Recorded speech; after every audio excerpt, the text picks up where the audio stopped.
আপনারা যারা বিএনপিকে সমালোচনা করেন, আমরা বলেছিলাম দেশে গণতন্ত্র ফিরিয়ে আনতে যত দেরি হবে দেশের সংকট তত বাড়বে, গণতন্ত্র তত প্রশ্নের সম্মুখীন হবে, সার্বভৌমত্ব তত প্রশ্নবোধক হবে।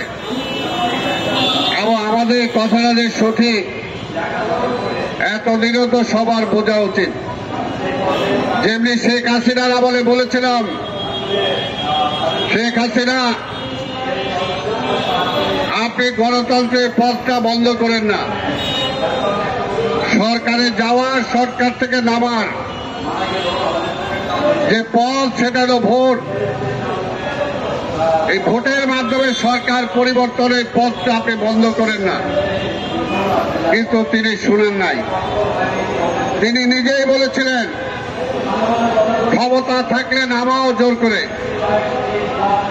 জনগণের ক্ষমতা যে কত কিরকম হতে পারে সেটা হাসিনা টের পেয়েছে, যে পিছনের দরজা দিয়ে তাকে পলায়ন করতে হয়েছে। তাই আজকে বলতে চাই, যারা এই বাংলাদেশকে নিয়ে এখনো বিভিন্ন রকম ট্রিটমেন্ট করছেন, কিরকম গণতন্ত্র, কতটুকু গণতন্ত্র, কতটুকু সংস্কার, কোন নির্বাচন কিভাবে হবে, কারা আসবে, এই যে যারা বিভিন্ন রকম বসে খালি সংস্কারের চিন্তা করছেন, সময় বেশি নাই। আপনাদের বলি সময় বেশি নাই। এই দেশের মানুষ অপেক্ষা করে, কিন্তু বেশি দিন অপেক্ষা করে না। তাই বলবো, এই সরকারকে আমরা এনেছি, আমরা চাই এই সরকার সফল হোক। তার সফলতা একটাই, একটা গ্রহণযোগ্য নির্বাচনের মধ্য দিয়ে একটি নির্বাচিত সরকারের কাছে ক্ষমতা অর্পণ করা। এটাই আপনার একমাত্র কাজ, এটাই আপনার সফলতা।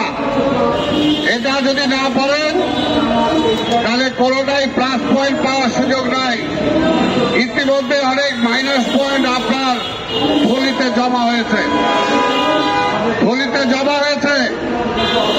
আজকে আমার স্বাধীনতার সার্বভৌমত্ব নিয়ে প্রশ্ন আসছে। আজকে পার্বত্য চট্টগ্রামে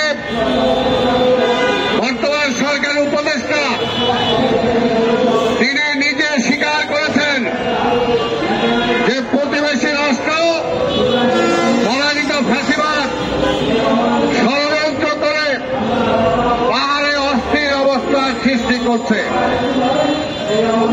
এটা এত পরে বুঝলেন? আমরা তো আগেই বলছি যে ফ্যাসিবাদের দোষরা সমাজের সব জায়গায় ঘাপটি মেরে বসে আছে। তারা সুসংগঠিত হওয়ার আগে ন্যূনতম সংস্কার করে নির্বাচন দেন। তখন তো বলছেন খালি নির্বাচন দেওয়ার জন্য এই সরকার আসে নাই। তাহলে কিসের জন্য আসছেন? আজকে স্বাধীনতা হুমকির সম্মুখীন হবে আর আপনি খালি বিবৃতি দেবেন সেটার জন্য? অনেকদিন ধরে বাংলাদেশে পুশিং হচ্ছে, ভারতীয় নাগরিকদেরকে পুশিং করে আমাদের দেশে পাঠাচ্ছে, কোন প্রতিবাদ নাই। রোহিঙ্গা নতুন করে বাংলাদেশে পাঠানো হচ্ছে। ভারতের দেশেও তো রোহিঙ্গা ছিল, সেই ভারতের রোহিঙ্গাদের বাংলাদেশে পাঠিয়ে দিচ্ছে। কোন প্রতিবাদ নাই, কোন প্রতিবাদ নাই। আজকে আমাদের স্বাধীনতা সার্বভৌমত্বের বিরুদ্ধে পরিষ্কারভাবে হুমকি দিচ্ছে আমাদের পার্বত্য চট্টগ্রামকে নিয়ে দীর্ঘদিন ধরে এই ষড়যন্ত্র, এই ষড়যন্ত্রের নির্যাতন আবার আমরা নতুন করে দেখতে পাচ্ছি। সেটার বিরুদ্ধে এই সরকার তেমন কোনো ভূমিকা নিতে পারে না।